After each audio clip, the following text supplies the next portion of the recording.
What is up, everybody? As the calendar moves past July 4th, it is now officially fantasy football season. Although my guest here joining me today, my co-host, I don't know why I said guest, Laquan Jones of the NFL Network, and of course the Sick Podcast Rams. Dude, how you doing? Your Scott Fishbowl thing has already started, yeah?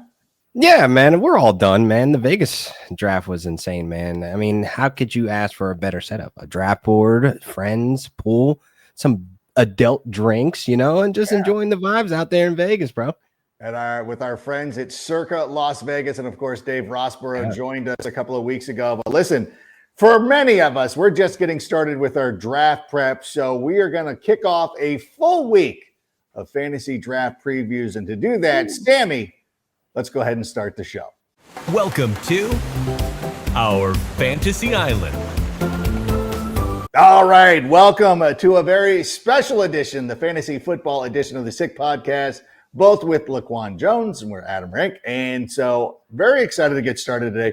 Our first one right out of the gate, we're going to start talking about quarterbacks. And I'm sorry, just to make this easier, I just put out my rankings. You can nitpick things. You can tell me where I'm wrong. I'm happy with that. But instead of sitting here and be like, let's collab, I'm just going to give you mine. And you can tell me that I'm full of it. That's fine. I peeked at the rundown, and you have a guy at 6 that, it just makes me so excited that we're on the same page here. So, oh my gosh, I'm actually good up until 6. Okay, well, that's cool. Listen, that's a good point of it. I do want to say real quick, though, just as for a friend of mine. So, actually, the first thing I want to say is, number one, before anybody gets started on any draft, now, obviously, I'm going to be doing the Scott Fishbowl LA on July, Saturday, the 11th, the 12th, whatever it is. I don't know. Once you get into this 4th of July, so the 5th, so it'll be the 12th. Yeah, so July 12th. So, actually, if you're listening to this after July 12th, I will have already started my draft. The most important thing that I cannot stress enough to people whenever they have questions about like, hey, should I do this? Should I do that? I'm like, what is your scoring system? I wish there was one. I wish there was universal scoring. I wish, and the Scott Fishbowl is like so convoluted now with like, hey, points per half point per touch.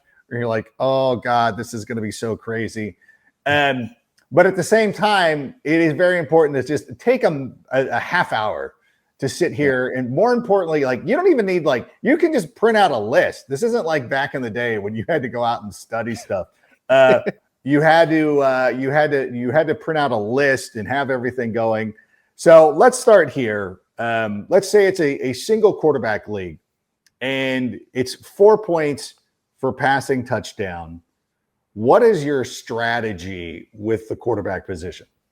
Well, first of all, I hate that it's 4 points, man. I hate it too. That should be the standard. Like, what are we doing? Like, is it 99 again, man? Look, at the end of the day, if it's 4 points, I'm looking for the mobilizers. I'm looking for the guys that are good with their feet. Because if I'm going to get gypped on my touchdowns, then I got to get a guy that's going to get it in with his feet. You know what I mean? So it's like, all right, well, 4 points for passing touchdowns.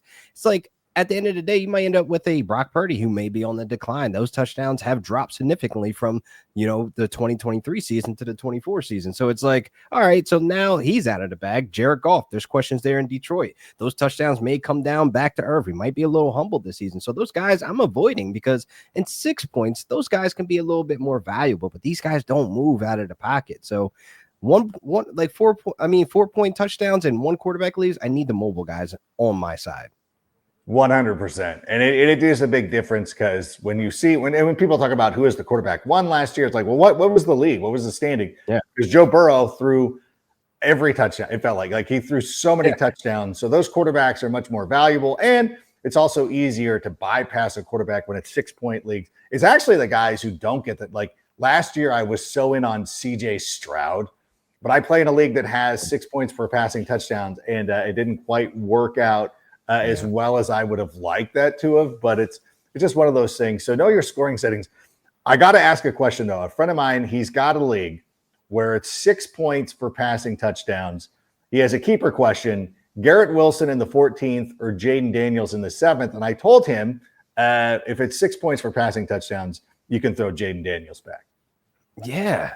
Is it super flex though? That's another question because if it's super flex, that 7th round value on Jaden Daniels is incredible. Like, oh my God, like you could lock up a quarterback in those first 2 rounds and come away with whoever you want, like a guy that could be stable in the pocket that have that high touchdown upside, Joe Burrow, for example. But if I get to keep in a super flex Jaden Daniels in 7th round, that's a lock. That's a lock right there. But I do like Garrett Wilson in the 14th round. There is some value there, obviously, getting a wide receiver 1 of his team, which could posture to be this wide receiver 1 that we have going in the 1st round in previous drafts. But I do think the league setting matters here. Again, we go back to that. If it's 1 quarterback league, then I might side with the Garrett Wilson in the 14th round. But if it's super flex, that value on Jaden Daniels in the 7th round is chef kiss, man. Yeah, and I don't know what your strategy was in the Scott Fish Bowl, which is a super flex league. Well, it's a super flex on a flex league. I'm taking quarterbacks I'm taking 1 quarterback with my first pick, but then realizing like, well, when I end up with JJ McCarthy late in the 10th round, it'll be fine. Yeah. One of those things.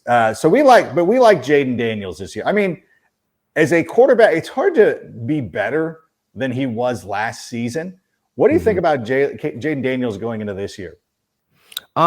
See, last year was such a phenomenon. Like, it was so great to watch him play and make the big plays and go out there and have him on your fantasy rosters. And he's putting up all these points with his legs through the air. And like, he's just so accurate in his placement of the ball. Like, the ceiling, you know, it could be risen a little higher this season, being that you add in Deebo Samuel. These touches that Deebo can get are going to be obviously designed. They're going to be manufactured for him to be the guy to be more explosive. And I think when we look at that run game last season, I mean, with Austin Eckler and Brian Robinson Jr., it was okay, you know, but luckily they had Jaden Daniels there to add that pop, to add that explosiveness to that offense. And now when you add a guy like Deebo, which hopefully we're not getting thick Deebo, we're getting normal size, no hamburger Deebo, no beer belly gut, you know, Deebo, where he is still that explosive guy, a wide receiver that has that running back mentality to be able to break tackles, be elusive and stuff. So the touchdowns can rise even higher for Jaden Daniels. So I'm in on him again this season and a lot of my drafts this summer based on just like, you're getting a guy that's mobile, you're getting a guy that takes care of the ball, you're getting a guy where the system is made around him and he has that mobile upside. It's like you cannot lose going with Jaden Daniels. He could possibly be the QB1. I'm gonna say it. It might be over Lamar. It might be over Josh Allen. It might be a situation where Jaden Daniels, with more weapons around him and more fluidity, with, you know, Cliff Kingsbury not falling off the cliff, you know, how he usually did in Arizona, but more so looking at this offense, it just shows the arrow pointing up for Jaden Daniels in the Commanders this season. I hear everything that you're saying, but I'm just gonna be like, no. No, it's fine. No, it's totally cool. I get it. And it is one of those things that he's amazing and I will not take away from anything that he did. I thought he was a good player coming out of college. I liked him at Arizona State, lost touch with him in LSU, as I tend to do, but it's fine. You know, it's just one of those things where, is it sustainable? Is this a sustainable thing for Jaden Daniels now that everybody has had a full year? And it's not about his health, because people are like, I'm not going to predict injuries or do anything like that. However, now when we saw Deebo, number one, I think this shows the difference between Five Guys and In-N-Out Burger. When Deebo was sitting in California eating In-N-Out Burger, he was fine. He wasn't fat. He goes to Five Guy. He goes to Washington for 4 weeks of eating Five Guys, and he's overweight. So I think we've ended the burger debate once and for all. But I think if Deebo will go back, this is the thing that and this is getting into the minutia. Like, if Deebo would embrace the role that he had early on in his 49ers career, where he was running the football, and he kind of got away, and they got away from that. Well, CMC will help too. But if they go back to allowing him, and it just takes a couple, and if he starts eating into Jaden Daniels' rushing touchdowns, that could be a problem. However, I will say this: every year I go out and I say, Jalen Hurts cannot rush for 15 touchdowns. He's going to regress so much. And then he doesn't. He exceeds it. So then I say go. If you like Jaden Daniels, have no fear. I wouldn't fear injuries. I wouldn't fear regression. He's probably going to be fine. I do got to ask, but this is the Bears. Well, I know this is going on my Bears platform. So before we get into the list, I do want to ask you real quick about Caleb Williams. Yeah, I'm probably way more optimistic than a lot of people outside of the Bears fans who will be joining us here and commenting. Now I see what you were excited about. And I think Caleb is going to have a monster season. I really do. I think that early on, it's going to be a struggle. And a couple of weeks into it, people are going to be like, oh, I don't know. And then somewhere around week 4 or 5, once he really gets comfortable in this offense, he's going to take off. I love Caleb Williams. Where do you see him this season? Caleb has great opportunity to put all the doubters, all the haters to bed. Because honestly, with Ben Johnson on the sticks, how can he lose? Because we saw last year what he displayed. Great plays. We saw the flashes. And the most important thing about Caleb last year, this is among like the elites. Like when we talk about the Aaron Rodgers, the Drew Breeses, he took care of the ball. He didn't turn it over. He had one of the most throwaway plays in last season. So you're looking at a guy that has the air yards, which he finished second in, by the way. He wants to air it out. You bring in a mind like Ben Johnson to get his hands on Caleb Williams. We saw what he did with a Jared Goff. I'm sorry. I'm still a very bitter Rams fan here. But at the end of the day, you saw what he was able to do with Jared Goff. Now we're looking at Caleb where he has those core qualities to be an elite quarterback in this league where he's mobile, where he's able to throw the long ball, tight windows. He's able to do everything you want. He has the qualities of a Josh Allen with his arm strength. He has the qualities of pocket awareness with the Patrick Mahomes. And then he has Seahawks vintage Russell Wilson ability to move in and out of that pocket to make the play, extend the play. So with DJ Moore and with Rome Odunze, which I'm highly on this season, there's no way he can lose. This is without me even adding the additions of the rookies with Burden and Colston Loveland. So we're already looking at the core pieces that he is surrounded by. I know last year we got all excited, Rank. I was too, with Keenan Allen, Rome Odunze, and DJ Moore. It didn't work out because you guys didn't have the tools and the coaching staff to go out there to execute what we all are expecting from Caleb. So I am highly in on Caleb. And a lot of super flex leagues, I'm comfortable with him as my QB1 just based on who the offensive mind is out there under Ben Johnson. No, I love that. I agree with you wholeheartedly. I again, as far as, super flex leagues, even in traditional fantasy football leagues, one quarterback leagues, I would be comfortable if Caleb Williams ends up being my quarterback. However, in a lot of the drafts that I do, people love to draft him early because they think that they're tweaking it to me, and I'll allow them to do that. Like, it's fine. Yeah. And it's usually I had a friend last year who's like, "Oh, it's trade bait." And he's like, "Dude, I'm not trading for a quarterback. Like, I can, like, when we're sitting here and we're doing the tiers, even when you get deep into these tiers, and you're like, you know what? If I ended up with this guy, I'm sure there are weeks that he's going to win it, and you can start streaming quarterbacks, and you'll see a lot of that. And without further ado, we'll start getting into this. I know we'll probably have a little bit of a disagreement, and I'll just start off with tier 1 and what we usually do. And what we do when we put it out in tiers, it means that you can pretty much have any of these guys, and it's not gonna hurt you. Like, it's not like if you want Jalen Hurts over Josh Allen, Lamar Jackson over Josh, like, fine. I think all three of these guys, you're going to be good. I guess for me, the question is, we were just talking about Jaden Daniels. Would you have Jaden Daniels in tier 1 here? I would. Okay. I would, only because I suspect that his passing touchdowns will increase. Like, I think he'll get in that 30 park. He'll be able to have 700 rushing yards. This is all on the table for these guys, except for Jalen Hurts throwing, barely, 3,000 yards last season. If not, he didn't. But more so looking at the scoring opportunities. Are these guys on offenses that have that high power offense that can create all these scoring opportunities? And when they get into striking zone, are these guys efficient, or are these guys able to hit that red zone and hit that touchdown? So, yeah, I would definitely put him at the number 4 spot, being that the tush push is broken and it will be used and abused. So Hurts obviously got that 3 spot locked. Yeah, and again, I'm being a hater probably, and although they're going to come in and be like, I've been wrong. Like, I've literally said for the last at least 2 years that Jalen Hurts rushing touchdowns are going to regress. They're not. So similarly, when I'm talking about Jaden Daniels regressing, that's not guaranteed because he's a mature quarterback. He's older. I mean, a lot of people forget that when Jaden Daniels was a freshman at Arizona State, his number 1 wide receiver was Brandon Ayuk. He played college, and Brandon Ayuk feels like he's been in the NFL for a decade. So it is one of those things.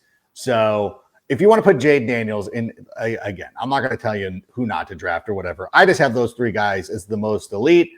I typically won't end up with them because I'm not willing to pay the price in a single quarterback league for where it is. Now, we'll move on to tier 2. And this is where I think that, as strange as it is, I almost wanted to break this up a little bit because it feels like at times, tier 2, you can really wait on some of these guys. And tier 3 is going to be bananas. I got Joe Burrow up there. I got Jaden Daniels. And again, if you prefer Jaden Daniels over Joe Burrow, I'm not sitting here arguing with you. Bo Nix, Patrick Mahomes. I do have Caleb Williams as a tier 2 guy. But again, if you're playing in a league without a lot of Chicago Bear fans, you could probably wait on him because people still feel like he's not good, which is fine. Use that to your advantage. When you go to your fantasy draft, and if you're the lone Bears fan, I don't have this often, but if you're the lone Bears fan and people want to start talking S on Caleb Williams, encourage it. You're like, yeah, you're probably right. And then let them talk about Caleb Williams. And so nobody drafts him and you can wait 21. Don't make the mistake, though, because even if everybody's got a quarterback, somebody will try to snipe him. So you can't wait forever, but you can probably buy yourself a round or two waiting for him. I'm the guy in the draft room, though, that's saying, oh, this guy sucks. And then I'll draft him two rounds later. That's just Is that what you're doing? Are you doing that with Bo Nix? Because I know, like you and I know last year I was big on Bo Nix. Love Bo Nix. And again, I don't think that a lot of people will have him in this second tier, but I think we're simpatico on Bo Nix. Yes, we are the same, and that's exactly where I have him ranked, and it's exactly how I have it above Patrick Mahomes. Now, with Bo Nix, a lot of folks they look at him and he's not exciting. He's not the Jaden Daniels. He's not the Caleb Williams. Like it's one of those things where it's like, okay, that's fine. Let's keep him under there. Let's have that conversation, and let's not pump him up. But the opportunity that Bo Nix has this season to be top 6 again, to be a quarterback that you can get that has that rushing upside, that you're waiting on a discount. You don't have to pay the Hurts price. You don't have to play the Jaden Daniels price. You could literally wait until the middle of those drafts where you make the rest of your roster solid at the running back, tight end, wide receiver, whatever the case may be. You sit there and wait for Bo Nix that has that QB1 upside where he's giving you the rushing upside. He had 430 rushing yards last season behind one of the best offensive lines out there. So it wasn't like he was out there running for his life like a Drake May or a Caleb Williams. These are rushes that he's floating in and out of that pocket and taking off because he has the opportunity, he has the ability. So it's like you're sitting with a guy under Sean Payton right now where he's like, this is my guy. That marriage is strong. We saw them arguing on the sideline. That's where they basically made up and like, all right, we're gonna rock this thing and go to the playoffs. Like this is this type of situation you're sitting in. And with the additions rank with RJ Harvey, Pat Bryan, Evan Ingram, this just makes this offense even stronger. And he did that last season without those guys. He did that with a bunch of nobodies in that backfield. Like, we couldn't even really name anyone behind Javonte Williams that was reliable. Like, Audra Estime was pumped up by Sean Payton, which he's a huge liar rank. But then, you know, he came in, and then the next game, he didn't touch the ball. Like, we don't even know where he went. So I understand the ups and downs of this Denver Broncos offense, but that is what's going to be the main talk about your draft leagues this summer, about guys talking about Bo Nix. Like, Bo Nix, he's okay. Like, that's what you will hear amongst the fantasy streets. He's okay. Yeah. You're crazy to think that. Yeah, let people talk about it. And two, as I'm sitting here looking at these at the tiers, you know, at some point it might behoove you to put Joe Burrow and Jaden Daniels into the top tier. As I'm working through this, you know, this is one of the great things about fantasy football is that you're always tinkering, you're always working through this. I would say the top 5 guys on this list will be the top 5 quarterbacks off the board. In any order. And it's fine, and allow that to happen.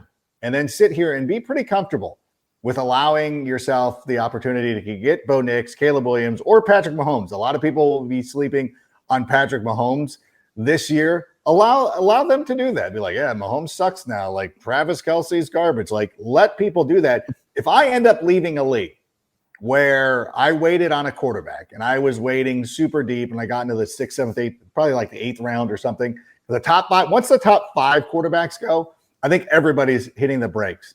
Everybody's waiting. And everybody's like, okay, now all things being equal, there's really not a rush to go out there and grab one of these other 3 guys. And for a lot of people too, Caleb and Bo might not even make somebody's tier too. So you really can get a steep discount because there's going to be some more recognizable names in tier 3. And why don't we go ahead and bring up tier 3? Because, by the way, I agree with everything of Bo Nix. Let's go. And I think a lot of people were kind of shocked last year that he runs as well as he did. But like the scouting report was Bo Nix and Drew Brees was actually a pretty athletic quarterback. I always pushed back on this thing about like he's an athletic Drew Brees. I'm like, Drew Brees is shorter than me and can dunk a basketball. Like he was an athletic guy. Athletic guy, man.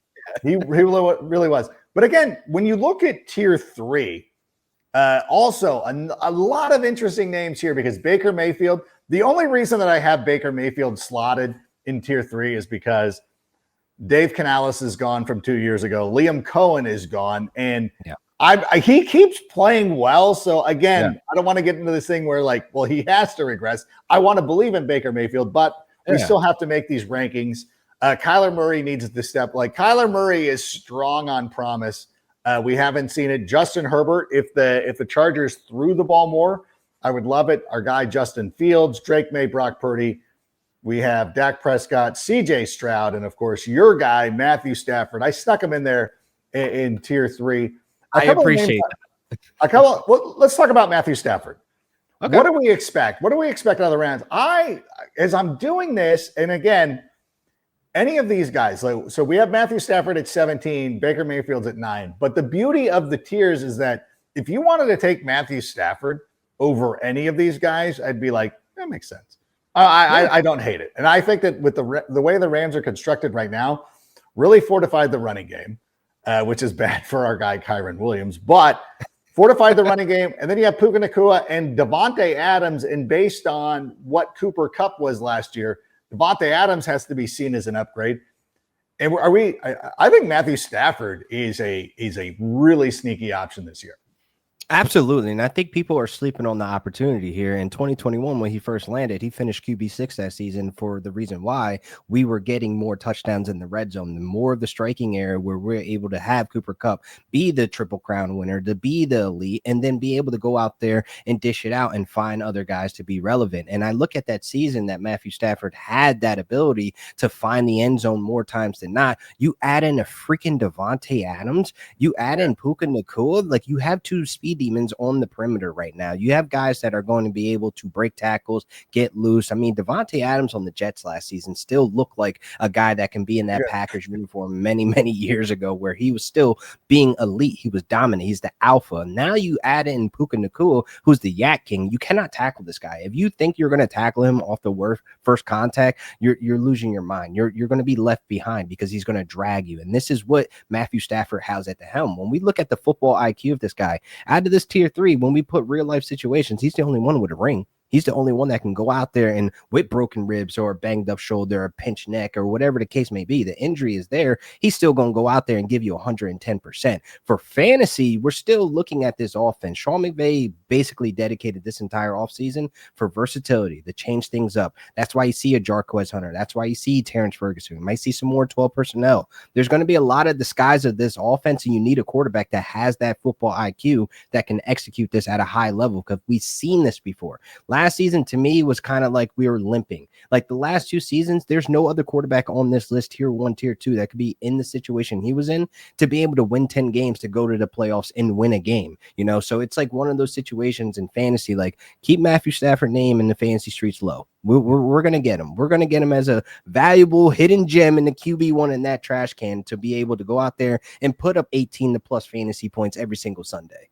It is one of those things that's so tough for me, where I have to balance my dislike for Clayton Kershaw with how much I like Matthew Stafford. Like it's a weird, it doesn't make sense. Like I co-hosted the Jim Rome After Hour with my friend Brian Weber, who doesn't like Kershaw or Stafford.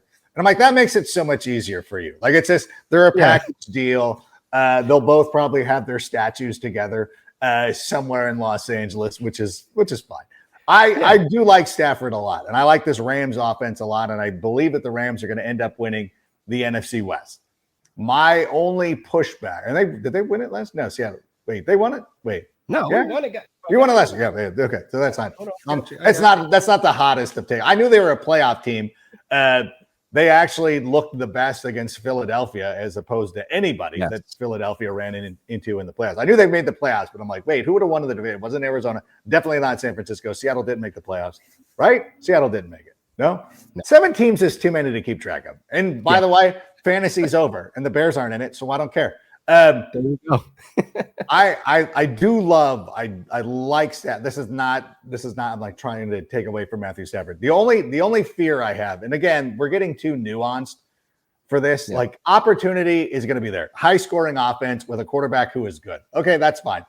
I do know that there's going to be games where he throws for 240 and a single touchdown, and they rush for 3 touchdowns, and you're like, maybe. That is the thing. There's a lot of CJ Stroud last year, and a lot of those kind of things where you're like, oh, you run the ball too much. Sean McVay loves to run the ball. I knew when he first started, I need to go back and double check these numbers because when he first started, early in his career, him and Belichick love running inside the 5-yard line. Those were the two guys, and you're like, but I think it's evolved a little bit over the last number of years, but still not enough to keep me off of it because I still think it's pretty good. And I love this tier. And these, I look at these quarterbacks, and these always seem to be the quarterbacks I end up with. Herbo, I dig. I want to talk about Justin Fields, though, because let's do it. I'm putting a lot of faith in this. And honestly, last season, I thought the Pittsburgh Steelers made a mistake of going and pulling him and going with Russell Wilson. I thought that was a huge error on their part. I think that's one of the reasons why they struggled and faltered down the stretch.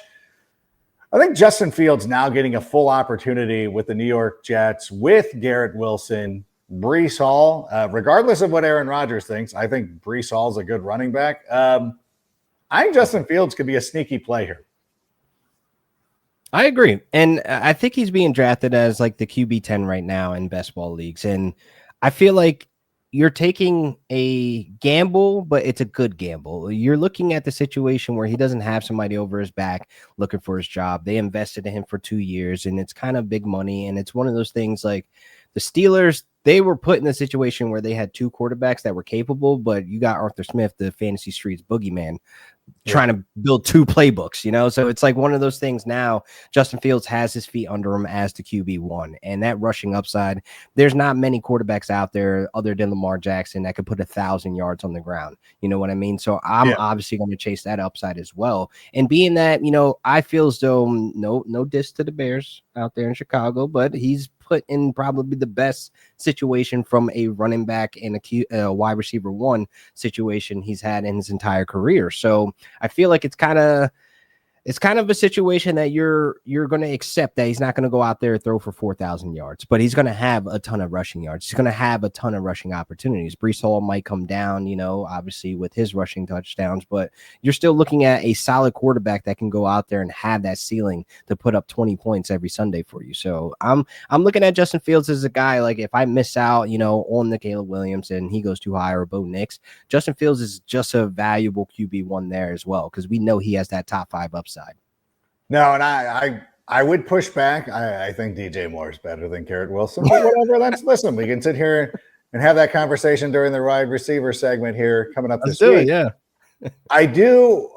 Again, I don't think it's disrespectful to say that the Bears, the timing with the Bears never worked out, and I think that's fair to say. And again, I know that there are still wars going on in the fantasy streets about, or the Bears Twitter and all the social media. What about it just didn't work out. The timing was wrong.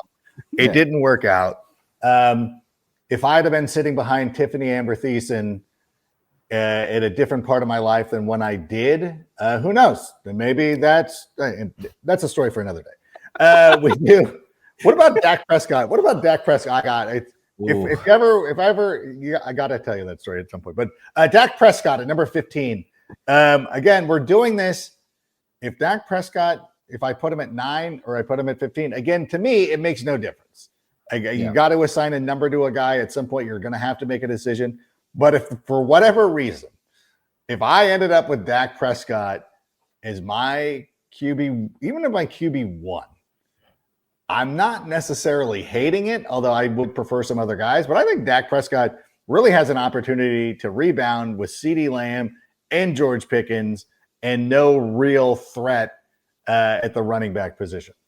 Listen, and folks got to understand, like, there's always going to be a gamble with health when it comes with Dak and any other player out there, but like with Dak, at least we know like 4,500 yards are on the table, 30 plus touchdowns are on the table when he's fully healthy. And he did all this without having a reliable wide receiver too outside of CD Lamb. So now you add in George Pickens, a guy that can stretch the field with a catch radius out of the gym. You're getting CD Lamb where you don't have to constantly keep using him deep downfield. He could be your short yardage guy, quick slants, and get the first down to keep the chains moving. You're giving Dak a dynamic he hasn't had, I would say, in his entire career. When you look at Amari Cooper and Michael Gallup, that one too, where Gallup, there was times he was looking like the one, and Amari Cooper was on the decline. So there's never been right timing where he's had a wide receiver 1 and a wide receiver 2 at their peaks, and the talent is there for this offense to go out there, even though the run game is mid, I'll be nice, it's mid-tier, but Dak has 2 wide receivers now that he could feed and are reliable. And again, I said he's been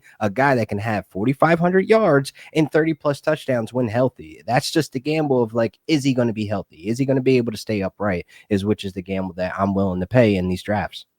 It's just one of those things where it would not shock me if Dak Prescott has a season similar to what Joe Burrow did last year, where he's just constantly throwing the football. They're behind in all these games. They have the Bengals have a better running attack, so that's a little bit different, but with Chase Brown. But I really do think that he's going to end up with the most pass. He's going to be that guy who ends up, assuming he's healthy, the most. Now, Rank, he was a top 3 fantasy quarterback just 2 years ago, 2023. So it's like people forget like what's on the table. Like it's always like Dak, okay, he's great, like okay, but no, for fantasy, I'm waiting in so many rounds later to get a Dak Prescott as my QB1. I am smashing his ADP right now to just be out of the water. Like him at 15 here, again, we're talking tiers. I can honestly put him at the top above Baker Mayfield and call it a day. That's what I'm saying. 100%. I could put him at 9, and I would be fine with it. As a matter of fact, I feel it's almost disrespectful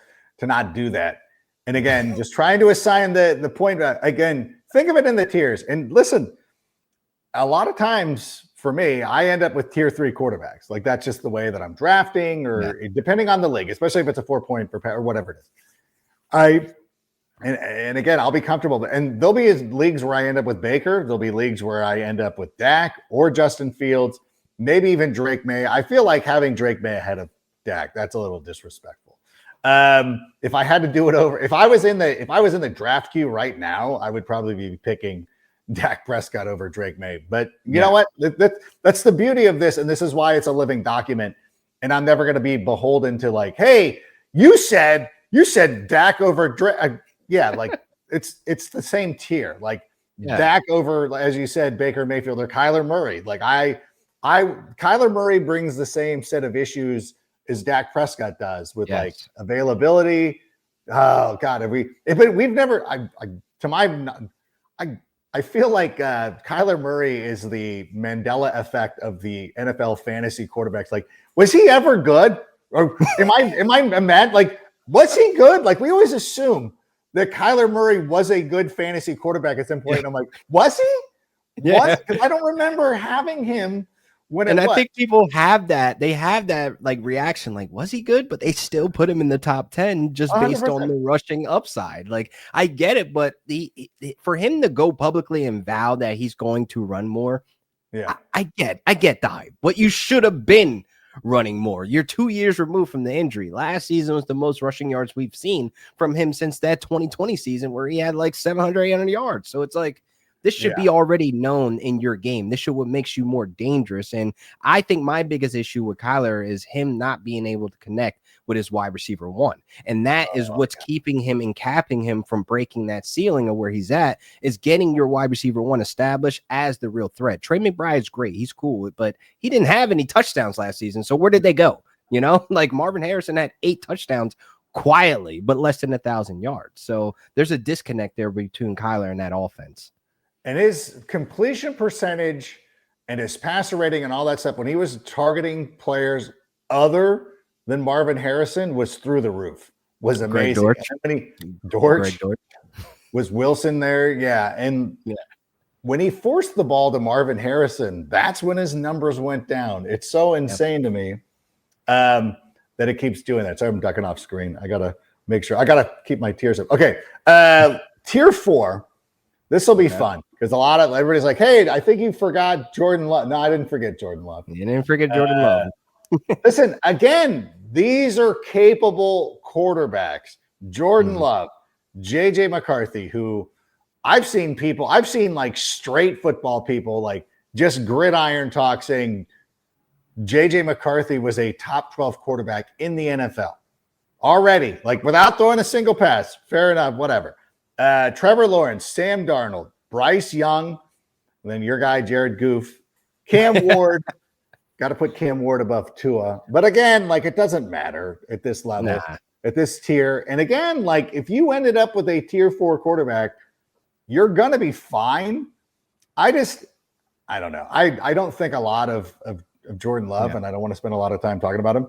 The one guy I'm really intrigued by here is JJ McCarthy, because based on what guys like Sean McVay, Kyle Shanahan, and Kevin O'Connell have done with quarterbacks, any quarterback, JJ McCarthy at least seems to have a pretty comfortable floor. He does. And I agree because he's under KOC. With KOC on the sticks, we've seen Sam Darnold resurge his entire career to go get the bag in Seattle. And like, I'm on that wave of like saying like JJ McCarthy can be a top 12, but I'm not drafting him as if he is a top 12. So I'm letting him fall to my lap to figure out what I could do with him. Like he wouldn't be a guy that, you're taking in the mid rounds. You're not taking him in round 6 through 9. He's a guy that's going to live outside that 10th round where you can make the decision. Do you want to bring him on as a QB2?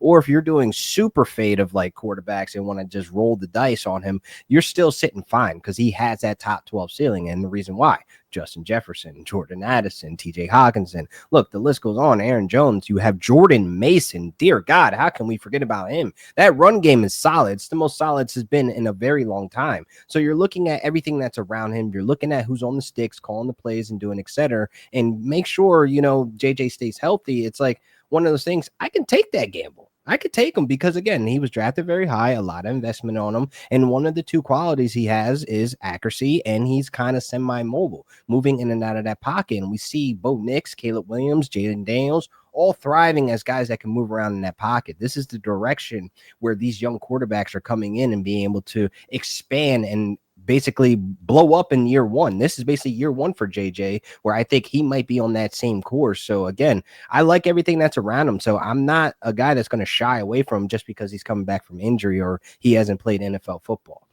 No, I agree with that wholeheartedly. And I think the best point that you made there was there's no need to take him as your quarterback one. Like it is a little bit too much of a risk for me. However, if you were sitting there and you took a tier 3 quarterback and you took Kyler Murray or Dak Prescott, CJ Stroud, or anybody else, Brock Purdy, who was in that tier. Although Brock Purdy, you're almost like you're drafting the same guy.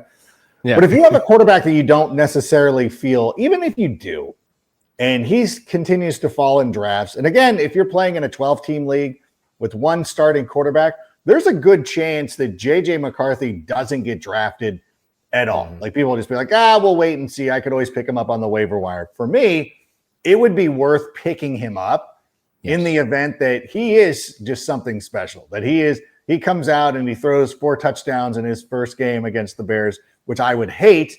But at the same time, you're like, okay, maybe, I don't think he's going to do that against Dennis Allen, but still a quarterback that you want to hold on to and have. I'm not starting him in week 1 by any stretch of the imagination, but I would like to have him on my roster.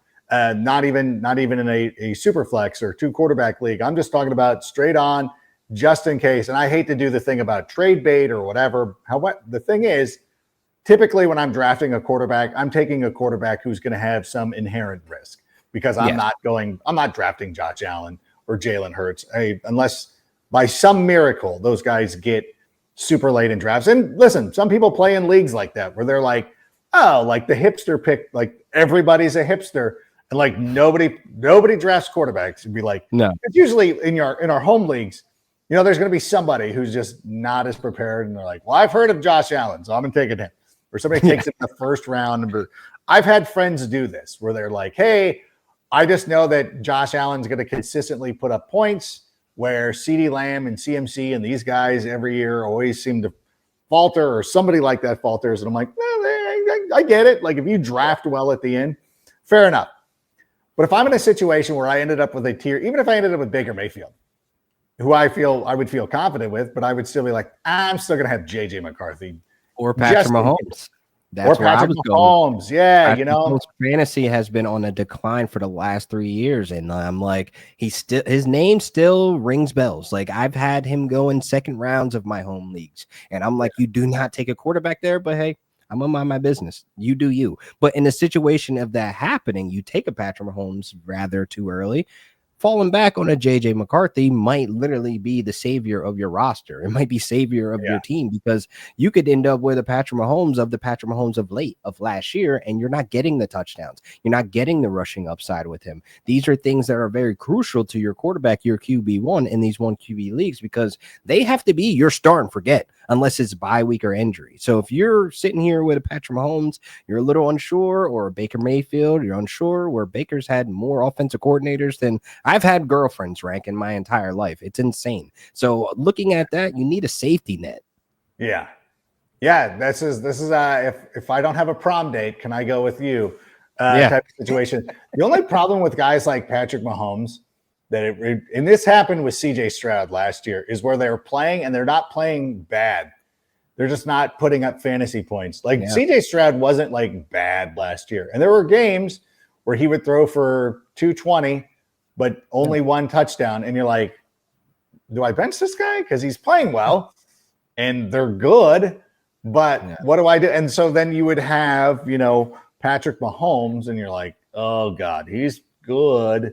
But is it really working? Is it not? Oh man, it's so tough. So you almost paralyze yourself by having 2 decent quarterbacks. But I do remember a couple of years ago, back when Aaron Rodgers was still decent, and I had Aaron Rodgers and I had Herbo the year that he broke. It was his rookie season when he got into that game against the Chiefs and started blowing up.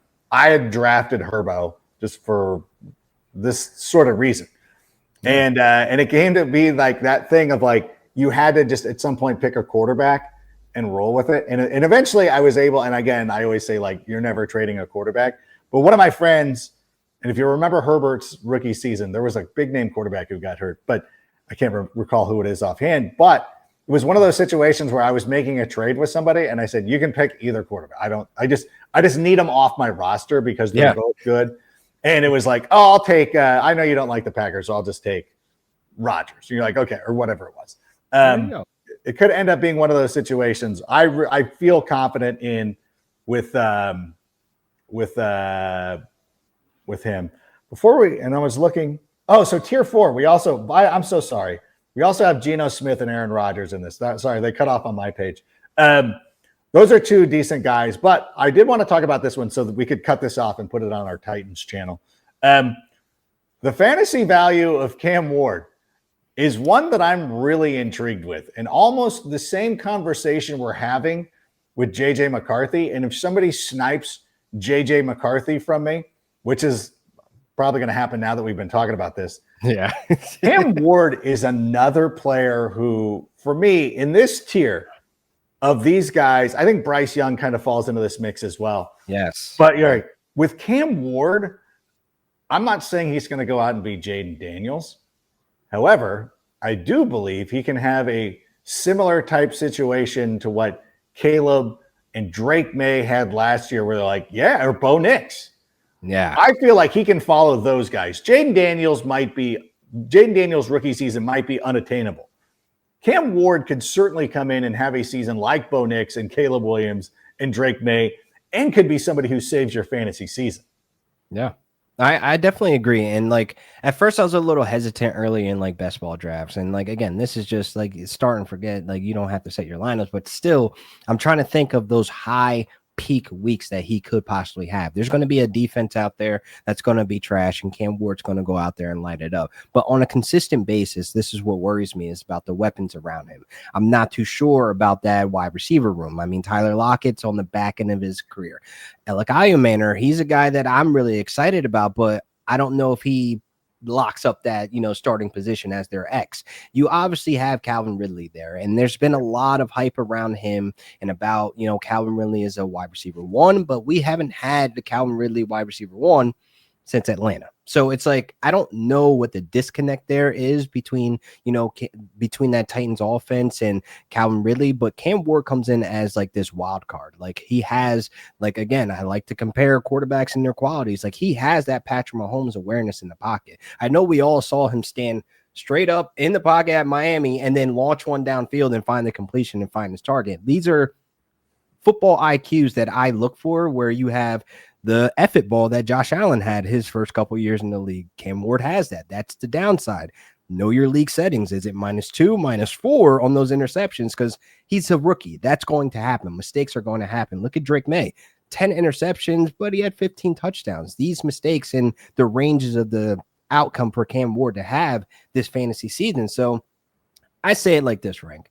I'll take him as my QB2 because I'm a guy in one quarterback leagues. I need a QB2 just in case. I need that just in case of it's JJ, if it's Bryce Young this year, if it's Cam Ward, whoever the case may be. I need that just in case. If they do show some life, I can plug them in on the bye week and still have 20 points on a Sunday because I made that decision in August. So I like Cam Ward's fantasy outlook overall. I'm just not in as stamping him as a QB1 that you could rely on every single week. That's the only issue for me. 100%. I think that's a fair assessment. And even our producers who are huge Titans fans would probably agree with that. Like it's one of those I tried to be nice. No. But I think for upside, and ever since I went on with the Orange Bowl boys, like this was the thing. I went on to this podcast with the Orange Bowl boys to talk about Cam Ward, and I was doing my mock draft with a twist, and I was still trying to figure out how I liked Cam Ward as a prospect. And they're like, I'm like, give it to me straight. Of the quarterbacks of the last 3 years, where would you have them? And they're all to a man, like above Jaden Daniels. And I'm like, well, thank you for giving me a fair assessment. But as I watched him, I really liked him. And I like to go back and watch him play games as opposed to like breaking down film. And looking back at that game against Cal, like just some incredible things that he did. I truly believe this Titans team can be a real fun bunch. Calvin Ridley being peppered with targets is going to be huge. We'll talk about that when we talk about the wide receivers. Calvin Ridley. So Calvin Ridley is one, and I'll just give you a sneak peek, is a guy that I absolutely want because I feel like he's going to be peppered with targets. The ghost of Tyler Lockett should be enough to kind of open it up for him a little bit too. He doesn't have to be the Tyler Lockett of old, but if he can run down the field, I think that'll suffice. And they could still benefit from some things, but I like Cam Ward, and again, if I miss out on, I still have him below Bryce and JJ as my safety nets. Yeah. If I end up with Cam Ward as my QB2, even in a single quarterback league, I'm leaving with a second quarterback, and it's probably going to end up being some JJ, Bryce Young, or Cam Ward. I love the upside of all those guys. And as we're sitting here, I'm looking at the time. Oh gosh, we're going over. But in any event, let's do. I'm just going to run through the names because you don't need to know them. For tier 5, as we're getting granular here. As you see, I'm not trying to be cute. I don't know who the quarterback of the Giants is going to be, or the Browns, or who's the other one? The Colts. Those are situations to avoid. And then the last one's the Saints quarterback. So you're like, who's that guy at 32? That's the presumed. I could have put QB Saints there as well. Nobody really to worry about, nobody to talk about it. We're not going to waste our breath breaking down what Russell Wilson could mean. Although I really wish, and again, we'll talk about this with the wide receivers, if it would have been Jameis Winston with Malik Neighbors, I might have made I might have made the argument that Malik Neighbors was going to be the wide receiver one. Yes. This year. On board for that 100%. Definitely. If it was Jameis Winston and he was the captain of the ship and it was no Russell Wilson or even a Jackson Dart, I would be on Malik Neighbors as a top 2 pick in drafts. Yeah. But we're going to be talking about that more as the week continues to progress. We'll hit you with the running backs, then wide receivers, and then the tight ends as we get you ready for your fantasy football drafts, whether you're doing the Scott Fish Bowl this weekend or actually the Scott Fish Bowl kicked off for a lot of people on Monday. So we might be too late. But for anybody who's still doing live drafts, and of course your home leagues are probably getting geared up and ready to go, we'll be here to help you get sorted and get you started on your fantasy football 2025 season. Want to thank you for allowing us to be a part of it. So, Laquan, do you have any words of wisdom before we check out of the quarterbacks? Oh man, listen, man, know your league settings. That I just pound the table for that. I've seen so many people go in the draft blind, and then it's already the third round, and they asking questions like, "Oh, wait, what kind of league is this?" Like, no, no, Yeah. no, Don't be just that guy. come in the door knowing what's going on. All you have to do is print out 4 sheets of paper, know your league settings, and you're going to be fine. Just don't overindulge when you're sitting out there and doing it. But in any event, thank you so much for joining us. We'll have other previews dropping this week, or if you're 4 weeks out and you're like, oh gosh, I didn't realize you guys did this. Check back in because I might have changed my mind on Dak Prescott, but still, thank you so much for being here. Appreciate it. And for Laquan, I'm Adam, and Sammy, let's go ahead and play us out. And that's a wrap. Hope you don't miss us too much until next time.